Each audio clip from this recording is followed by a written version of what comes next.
सभी साथियों को नमस्कार जोहार। स्वागत है आप सभी छात्रों का जीएस फाउंडेशन की इस ऑनलाइन प्लेटफॉर्म पे। सबसे पहले तो मैं आपसे ये रिक्वेस्ट करना चाहता हूं कि यदि आप इस वीडियो को देख रहे हैं तो एंड तक जरूर देखिएगा। वीडियो यदि आपको अच्छी लगे तो एक लाइक कर दीजिएगा, दोस्तों के साथ शेयर कर दीजिएगा और यदि आप भी इस चैनल पर नए हैं तो दोस्तों चैनल को जरूर सब्सक्राइब कर लीजिएगा। आज के सेशन में हम लोग करने वाले हैं झारखंड जीके के महत्वपूर्ण प्रश्नों को, जो आपके होने वाले एग्जाम जेएसएससी सीजीएल के लिए काफी इंपॉर्टेंट रहने वाला है। इसके साथ यदि आप किसी अन्य एग्जाम की तैयारी कर रहे हैं तो उन सभी में ये सेशन काम आने वाला है दोस्तों। तो वीडियो को एंड तक जरूर देखिएगा। चलिए शुरुआत कर लेते हैं आज के सेशन की। पहला सवाल आपके स्क्रीन पर है दोस्तों। पहला सवाल आपके स्क्रीन पर है, निम्नलिखित में से किस एक वाद्य यंत्र को झारखंड में वायलिन भी कहा जाता है? चलिए फटाफट आंसर को करते चलिएगा। निम्नलिखित में किस एक वाद्य यंत्र को झारखंड का वायलिन भी कहा जाता है? किसे कहा जाता है? सही आंसर हो जाएगा केंद्री को कहा जाता है। केंद्री, आप देख लीजिए चित्र में, केंद्री का निर्माण जो है खोखले बांस की छड़ी, खोखले बांस की छड़ी पर सूखे लौके का खोल बांधकर किया जाता है ना। इसका निचला हिस्सा कछुए की खोल या नारियल की खोल का बना होता है। इसमें 3 तार लगे होते हैं, आपको दिखाई दे रहा होगा दोस्तों, 1 2 3। तो इसमें 3 तार लगे होते हैं और इसके तारों पर गज या कमानी चलाने से ध्वनि निकलती है। रखा हुआ है कमानी, ये तो इसी को चलाते हैं तो इसमें से ध्वनि निकलते हैं और इसे ही झारखंड का वायलिन कहा जाता है। ठीक है, चलिए अगले सवाल की ओर बढ़ते हैं। अगला सवाल क्या कहता है? कर्मा पर्व मनाया जाता है भादो के शुक्ल पक्ष की एकादशी को, सावन के कृष्ण पक्ष की एकादशी को, कार्तिक पूर्णिमा को या कार्तिक अमावस्या को। कर्मा पर्व कब मनाया जाता है दोस्तों? सही आंसर क्या हो जाएगा? सही आंसर हो जाएगा भादो के शुक्ल पक्ष की एकादशी को कर्मा मनाया जाता है। कर्मा की यहां पर बात कर लिया जाए तो ये प्रकृति संबंधी त्योहार है। इस त्योहार का प्रमुख संदेश क्या है? कर्म ही जीवन में प्रधानता है, कर्म की जीवन में प्रधानता है। ठीक है, आदिवासी और सादानों दोनों में समान रूप से प्रचलित है। इस पर्व में भाई के जीवन को, जीवन की कामना के लिए बहन द्वारा उपवास रखा जाता है। यह पर्व हिंदुओं के भैया दूज की तरह ही भाई बहन के प्रेम का पर्व है। कब? भादो माह के शुक्ल पक्ष एकादशी को मनाया जाता है। चलिए अगले सवाल की ओर बढ़ते हैं। अगला सवाल है, झारखंड के किस जिले में मकर संक्रांति के अवसर पर हाथिया पत्थर मेला का आयोजन किया जाता है? हाथिया पत्थर मेला का आयोजन कहां किया जाता है? सही आंसर हो जाएगा बोकारो में। हाथिया पत्थर मेला खुसरो बोकारो में लगता है मकर संक्रांति के दिन और इस मेले के अवसर पर सामूहिक स्नान करने की परंपरा है। ठीक है, चलिए नेक्स्ट हमारा है, सोहराय चित्रकारी की शुरुआत होती है धान की बुआई के बाद, वर्षा ऋतु के बाद, शीत ऋतु के बाद या कार्तिक पूर्णिमा के बाद? आंसर कीजिएगा।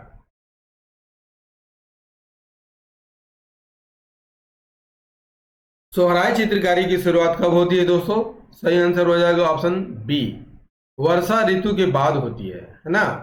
सोहराय चित्रकारी सोहराय पर्व से संबंधित है। ठीक है, वर्षा ऋतु के बाद मनाया जाने वाला पर्व है और घरों की लिपाई पोताई से यह शुरू होती है। इस चित्रकारी में कला के देवता प्रजापिता या पशुपति का चित्रण मिलता है। पशुपति का सांड की पीठ पर खड़ा चित्रण किया जाता है। पशुपति को सांड की पीठ पर खड़ा चित्रण किया जाता है। इस चित्रकला की दो शैलियां हैं, मंजू सोहराय और कुर्मी सोहराय, और किस जिले में प्रचलित है? हजारीबाग जिले में सोहराय चित्रकारी काफी प्रचलित है। सोहराय चित्रकारी की बात कर लिया जाए तो 2020 में इसे जीआई टैग यानी भौगोलिक संकेत मिल चुका है। यह झारखंड में किसी भी श्रेणी में प्राप्त होने वाला पहला जीआई टैग है। इंपॉर्टेंट मार्क कर लीजिए। इसके लिए सोहराय कला विकास सहयोगी समिति हजारीबाग द्वारा आवेदन दिया गया था। चलिए अगले सवाल का आंसर कीजिए। झारखंड राज्य के किस क्षेत्र में अंगिका भाषा बोली जाती है? किस क्षेत्र में अंगिका भाषा बोली जाती है? ऑप्शन है पलामू, सिंहभूम, छोटा नागपुर या संथाल परगना। झारखंड राज्य के किस क्षेत्र में अंगिका भाषा बोली जाती है? सही आंसर हो जाएगा ऑप्शन डी, संथाल परगना में। अंगिका जो है मैथिली भाषा का रूप है। मुख्य रूप से संथाल परगना क्षेत्र में बोली जाती है। 6ठी शताब्दी में रचित ललित विस्तार नामक ग्रंथ की रचना किस भाषा में की गई है? अंगिका भाषा में ही की गई है। दोस्तों सेशन कैसा लग रहा है कमेंट करके जरूर बता दीजिएगा। खड़िया शब्दकोश के लेखक कौन है? खड़िया शब्दकोश के लेखक कौन है? सही आंसर हो जाएगा फ्लोर चेइसन्स। फ्लोर चेइसन्स हो जाएगा दोस्तों, यहाँ पे ये गलत है। सही आंसर हो जाएगा फ्लोर चेइसन्स। खड़िया भाषा की बात कर लिया जाए तो इसका लिखित साहित्य अभी किस अवस्था में है? विकासशील अवस्था में है। इंट्रोडक्शन टू खड़िया लैंग्वेज किसके द्वारा लिखा गया था? जीसी बनर्जी के द्वारा लिखा गया था। जबकि खड़िया शब्द को कोश का लेखक कौन है? फ्लोर वेइसन्स है। ठीक है, और कब लिखा गया था? 1934 में। 1937 में याद कर लीजिएगा, एसी राय ने खड़िया लोकगीतों, लोक कथाओं और मंत्रों को द खड़ियाज नामक पुस्तक में संकलित किया है। चलिए अगले सवाल का आंसर कीजिए। निम्नलिखित में से किस राज्य की सीमा झारखंड राज्य के से संबंधित नहीं है?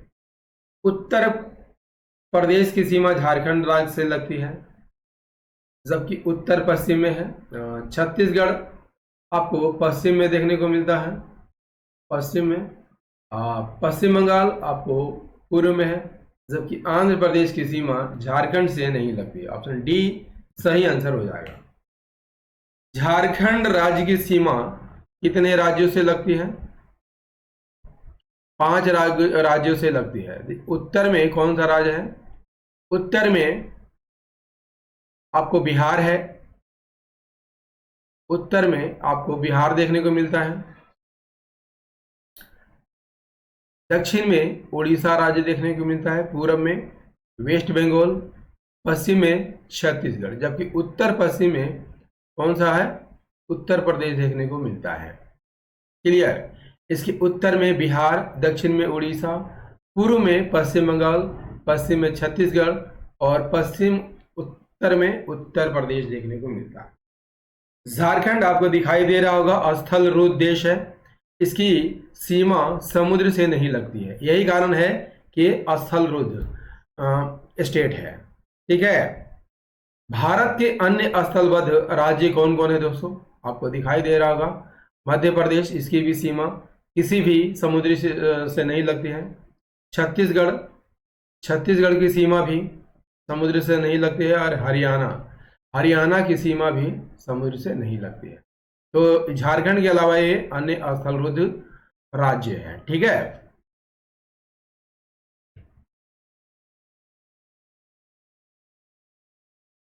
चलिए अगले सवाल का आंसर कर लीजिए। विंध्यनकरम की चट्टानों की निम्न में से कौन सी एक विशेषता नहीं है? ये बलुआ एवं चूना पत्थर से युक्त होती है, बिल्कुल सही है। ये परतदार चट्टानें हैं, बिल्कुल सही है। इन चट्टानों का निर्माण अवसादों के जमाव से हुआ है, ये भी कथन यहाँ पर सही है। इन चट्टानों का निर्माण लावा के निक्षेप से हुआ है, ये कथन यहाँ पर गलत है। तो सही आंसर हो जाएगा, सही आंसर हो जाएगा इन चट्टानों के निर्माण जो है लावा के निक्षेप से नहीं हुआ है। ठीक है। विंध्य क्रम की चट्टानों का विस्तार कहां पर देखने को मिलता है? झारखंड के उत्तर पश्चिमी भाग में सोन नदी क्षेत्र में देखने को मिलता है, विशेष रूप से गढ़वा में। ठीक है। और रोहतास पठार का दक्षिणी हिस्सा है, निर्माण अवसादों के जमाव से हुआ है। चट्टानों बलुआ पत्थर और चूना पत्थर से युक्त है और क्षैतिज रूप में ये विद्यमान है, जो कि परतदार चट्टान है। नेक्स्ट कर लीजिए, झारखंड पहाड़ी क्षेत्र के गुंबदनुमा पहाड़ियों को किस स्थानीय नाम से जाना जाता है? सही आंसर हो जाएगा डोंगरी के नाम से जाना जाता है। राजमहल पहाड़ी क्षेत्र का विस्तार 2000 वर्ग किलोमीटर क्षेत्र में है और इस क्षेत्र में नुकीली पहाड़ियों का स्थानीय नाम क्या है?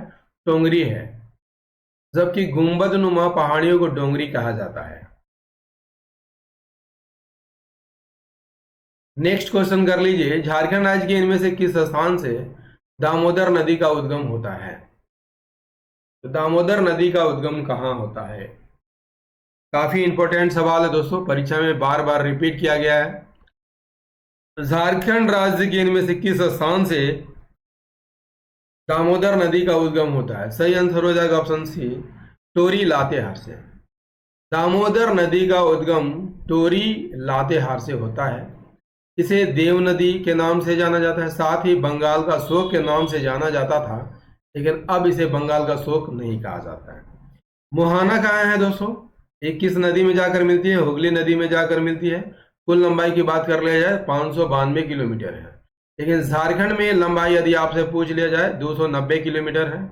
अपवाह क्षेत्र 12,800 वर्ग किलोमीटर में ये क्षेत्र में है। सहायक नदियों की बात कर लिया जाए, बराकर, बोकारो, कोनार, जमुनिया, कतरी कतरी और भेड़ा है। हजारीबाग, गिरिडीह, धनबाद, बोकारो, लातेहार, रांची, लोहरदगा से होकर गुजरती है।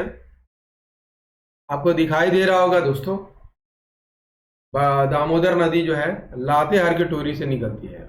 ठीक है। और कहां पर जाकर मिल जाती है?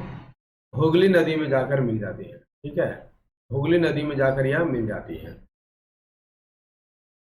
दामोदर नदी की बात कर लिया जाए तो रांची और हजारीबाग पठार के बीच द्रोणी का निर्माण करती है। ठीक है। और धनबाद में प्रवेश करते समय इसमें कौन सी नदी मिलती है? जमुनिया नदी मिल जाती है। जब धनबाद में दामोदर नदी प्रवेश करती है तो कौन सी नदी इसमें मिलती है? जमुनिया में जमुनिया मिलती है। दामोदर में पूर्व की ओर से पारसनाथ क्षेत्र में आने वाली कतरी नदी मिलती है। क्लियर ना? चिरकुंडा के पास इसमें बराकर नदी मिलती है और यह झारखंड की सबसे लंबी और बड़ी नदी है।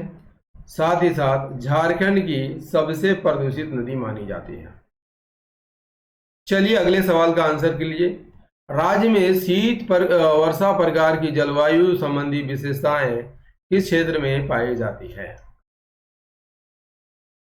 राज्य में शीत वर्षा प्रकार की जलवायु संबंधी विशेषताएं किस क्षेत्र में पाई जाती है? सही आंसर हो जाएगा ऑप्शन बी, पाट क्षेत्र में पाई जाती है। शीत प्रकार की वर्षा पाट क्षेत्र खासकर लोहरदगा और गुमला में होती है। यहाँ 200 सेंटीमीटर से अधिक वर्षा होती है। विशेषता है इसकी अधिक वर्षा होती है, अधिक बादल का निर्माण होता है। ग्रीष्म ऋतु में ठंडा मौसम और शीत ऋतु में काफ़ी ठंडा मौसम होता है। यहाँ शीत ऋतु में तापमान जो है फ्रीजिंग पॉइंट से नीचे चला जाता है और यह झारखंड में सर्वाधिक वर्षा वाला क्षेत्र है। यहाँ शीत ऋतु में भी वर्षा आपको देखने को मिल जाता है। चलिए अगले सवाल का आंसर कीजिए, झारखंड राज्य में सर्वाधिक मात्रा में कौन सी मिट्टी पाई जाती है? तो वेरी वेरी इंपॉर्टेंट क्वेश्चन है दोस्तों, आप सभी जानते होंगे इसका आंसर। सही आंसर क्या हो जाएगा? ऑप्शन डी, लाल मिट्टी सर्वाधिक मात्रा में पाई जाती है। लाल मिट्टी झारखंड की सर्वप्रमुख मिट्टी है ना। झारखंड की सर्वप्रमुख मिट्टी है और छोटा नागपुर के 90% भाग में इसका विस्तार है। विस्तार की बात कर लिया जाए तो दामोदर घाटी का गोंडवाना क्षेत्र, राजमहल उच्च भूमि को छोड़कर संपूर्ण छोटा नागपुर क्षेत्र में लाल मिट्टी का विस्तार देखने को मिलता है। मिट्टी का लाल रंग होने का कारण क्या है दोस्तों? क्योंकि इसमें फेरिक ऑक्साइड और बॉक्साइड की अधिकता होती है, जिसके कारण ये इसका रंग लाल होता है। नीस और ग्रेनाइट चट्टानों के अवशेष से बना होता है और इसी से बने होने के कारण और नाइट्रोजन और फास्फोरस और ह्यूमस की जो है कमी देखने को मिलता है, जिसके कारण इसकी उर्वरा शक्ति भी कम होती है। इस मिट्टी में ज्वार, बाजरा, रागी, गन्ना, मूंगफली की खेती आप कर सकते हैं। झारखंड राज्य के किस स्थान पर तसर अनुसंधान केंद्र की स्थापना की गई है? सही आंसर हो जाएगा ऑप्शन बी, नगड़ी, रांची में की गई है। तसर रेशम उत्पादन की दृष्टि से झारखंड का देश में प्रथम स्थान है। देश का 60% तसर रेशम उत्पादन करता है। रेशम के कीड़ों के पालन के लिए झारखंड में साल, सहतूत, आसन, अर्जुन जैसे वृक्षों का उपयोग किया जाता है। तसर अनुसंधान केंद्र रांची के नगड़ी में है। नेक्स्ट हमारा है झारखंड सरकार द्वारा 2019 में संचालित नदी महोत्सव और बृहद वृक्षारोपण अभियान के तहत इनमें से किस वन मंडल में सर्वाधिक पौधे लगाए गए हैं?